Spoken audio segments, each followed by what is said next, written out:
جس کا نام مولوی عبدالحق ہے اور جس کے مصنف کا نام شاہد احمد دہلوی ہے، پڑھیں گے۔ سب سے پہلے ہم شاہد احمد دہلوی کے زندگی نامہ پر بات کریں گے کہ زندگی جو ان کی تھی اس کے اوپر بات کریں گے۔ سبق جو ہے جو کہ خاکہ ہے اس کے اوپر بھی ہم بات کریں گے، لیکن پہلے ہم شاہد احمد دہلوی کے اوپر بات کریں اور اس کے بعد اس کی جو اہمیت ہے یا اس کا جو انداز ہے اس کے اوپر بات کریں گے۔ شاہد احمد دہلوی ایک اردو ادب کا بہت بڑا نام، مولوی نذیر احمد ان کے پوتے تھے، ان کے والد کا نام مولوی بشیر الدین تھا۔ ولادت 1906 میں ہوئی اور انہوں نے ابتدائی تعلیم حیدرآباد دکن میں حاصل کی، بعد میں دہلی یونیورسٹی سے ایم اے فارسی کیا۔ تعلیم مکمل کرنے کے بعد انہوں نے ماہنامہ ساقی بھی جاری کیا اور اسی کے تحت انہوں نے ایک بک ڈپو بھی بنایا جس کا نام ساقی بک ڈپو تھا۔ جب پاکستان بنا تقسیم ہند کے بعد یہ پاکستان آ گئے اور کراچی میں انہوں نے قیام کیا۔ کراچی میں بھی انہوں نے ادبی جرائد اور مختلف جو تنظیمیں ہوتی ہیں ہوتی ہیں اس کے اوپر انہوں نے کام کیا۔ انہوں نے خصوصاً نئے لکھنے والے جو تھے ان کے اوپر بہت زیادہ کام کیا۔ اسی حوالے سے انہوں نے ایک تنظیم بھی بنائی انجمن ادبی جرائد، جس نے نئے لکھنے والوں کی بہت زیادہ پذیرائی کی اور ان کی بہت زیادہ سپورٹ کی۔ اس کے علاوہ اس کے اگر ہم دیکھیں انجمن کے حساب سے، اس حساب سے انہوں نے پاکستان آنے کے بعد ایک رائٹر گلڈ نام کی ایک تنظیم تھی جو کہ لکھنے والوں کی حوصلہ افزائی کرتی تھی، سرکاری طور پر اس کے قیام میں بھی انہوں نے اپنا کردار ادا کیا۔ اس ادب کے علاوہ ان میں ایک اور بہت بڑی خصوصیت تھی، بہت بڑی کوالٹی تھی، وہ تھی موسیقی۔ موسیقی سے ساتھ ان کا بہت زیادہ شوق تھا، موسیقی پر بہت زیادہ عبور رکھتے تھے اور انہوں نے باقاعدہ موسیقی کے اندر کام بھی کیا کہ انہوں نے موسیقی میں ریڈیو پاکستان میں میوزک سپروائزر کے طور پر کام بھی کیا اور کسی حوالے سے یعنی کہ موسیقی کے حوالے سے انہوں نے مختلف ممالک جن میں تھائی لینڈ وغیرہ اور یہ دوسرے ملک جو ہانگ کانگ وغیرہ ہیں اس میں انہوں نے دورے بھی کیے اور یہاں پر پاکستانی موسیقی یا صرف موسیقی کے اوپر لیکچر بھی دیے۔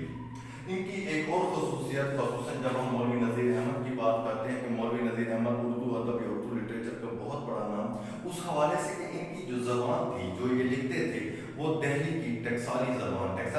اس حساب سے کہ جس میں کوئی غلطی کی گنجائش نہیں ہوتی، جو چھاپے خانے میں استعمال ہوتی ہے اس حوالے سے انہوں نے یہاں پر کام کیا۔ لیکن ان کی جو زبان اگر ہم دیکھیں تو دہلی کی ٹکسالی زبان اور اس میں یہ جو لکھنے کے انداز میں مولوی نذیر احمد کی روایات کے یہ امین رہے اور اسی کے انداز میں انہوں نے آگے پھیلایا۔ ان کی تصانیف کے اندر دیکھیں تو 50 اس کی تصانیف ہیں اور ان کے بعض مقالات میں بعض جو ان کے لکھنے والی چیزیں تھیں بقا ان میں دہلی مرحوم جو پرانی دہلی تھی انہوں نے اس کو زندہ کیا، یعنی کہ اپنی لکھائی کے دوران میں اپنی تحریر کے دوران میں انہوں نے دہلی مرحوم کو زندہ کیا۔ مختلف ان کے جو باقی جتنی جس خصوصیات ہیں آپ کے سامنے ہیں، آپ اس چیز سے اس کے ایم سی کیوز بھی تیار کر سکتے ہیں کیونکہ آپ کے یہ اہم سوال ہوتا ہے 10th کلاس کے اندر یا 10th کلاس کے اندر آپ کے 15 نمبر کے ایم سی کیوز کا سوال ہوتے ہیں جس میں سے کسی انداز سے آپ کے وہ آ سکتے ہیں کہ یہ کہاں سے اس کا والد کا نام کیا تھا، اس کے دادا کا نام کیا تھا، ابتدائی تعلیم، تو یہ ساری چیزیں اگر آپ کور کر لیں گے اسی انداز سے آپ کا زبردست یہ ایم سی کیوز تیار ہو جائیں گے۔ ان کی وفات 1967 میں کراچی میں ہوئی اور یہیں پر یہ دفن ہوئے۔ ان کے مختلف جو ہیں تصانیف کے اندر اگر ہم دیکھیں تو دلی کی بپتا ہو گیا، گنجینہ گوہر ہو گیا، موسیقی کے اوپر انہوں نے کتابیں لکھی تھیں، پاکستانی موسیقی دھان کر کے جو پاکستانی موسیقی اندھی گلی، یہ ساری کی ساری کتابیں ان کے حوالے سے ہیں۔ اب دو تین چیزیں ہم دیکھتے ہیں کہ اس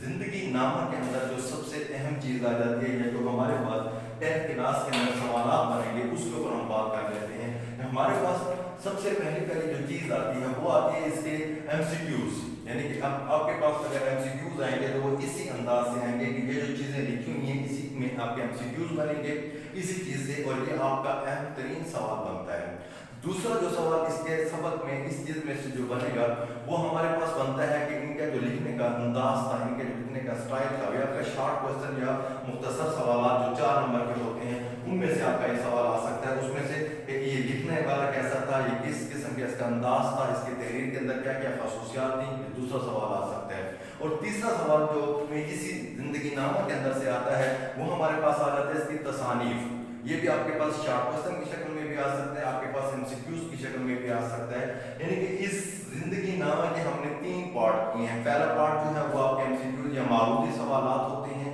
وہ آپ کو یہاں سے کور ہو جائیں گے۔ دوسرا جو اس کا حصہ ہوتا ہے وہ اس کے لکھنے کا انداز جو تھا وہ آپ کا شارٹ کوسچن یا معروضی سوالات کی شکل میں آ سکتا ہے، اس کے اوپر بات ہوتی ہے۔ اور اس کے بعد تیسرے نمبر پر آپ کا جو آ جاتی ہے وہ اس کی کتابیں ہیں کہ کتابوں کے اوپر وہ بات کرتا ہے۔